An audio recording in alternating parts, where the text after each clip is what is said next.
So I'm here with Jane today, and thank you for taking the time to talk to our patients.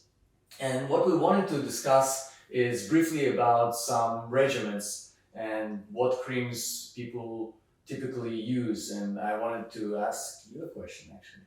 Yes, what's the Do question? you have a regimen? Do you use something at home? I do. So I typically just wash my face with it's La Roche-Posay salicylic acid Okay. cleanser, and then I use Tatcha, Uh, that brand.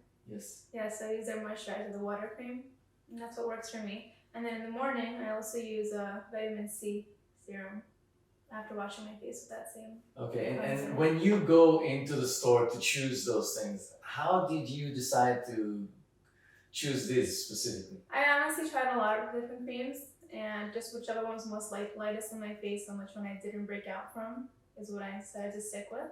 Uh-huh. Because some of them made me break out. And is it something that your family also uses, or you Yes. alone? My sister uses it, and she's a year younger than me, so I guess we have maybe similar faces.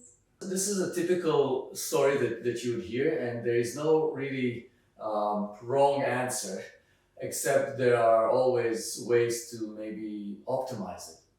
It's kind of like when you go to a physical trainer who helps you work on your physique.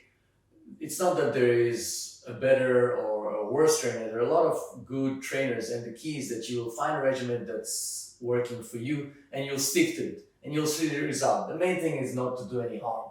Fortunately, there are many creams that we use and we are unaware of the long-term perhaps side effect. If you don't do any harm, that's fine. So, okay, you wasted money. Well, applying any cream on your face is actually better than not applying anything. My grandpa used to have this cream that cost $10, and he used to put it all over his face, all over his body, and it looks great, and he swore by it. The answer is that consistency is probably most important, and don't put any poison on your skin. Now, sometimes you're looking at the ingredients and you get dizzy.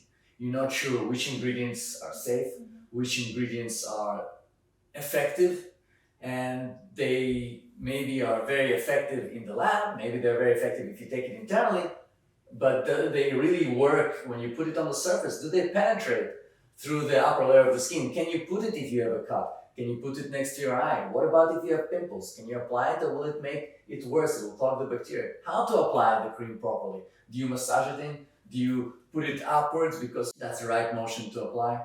So all those things we would like to talk to you about more, and if you have any questions, we would love to hear them. Whether it's about sun protection, whether it's acne. I hear a lot of questions. If I have acne skin, what if it's in the summer versus the winter? What about if I live in a more humid environment like Florida as opposed to a more dry environment like Arizona? Does it make a difference if I'm in the winter? Do I use a sunblock? Do I not use a sunblock?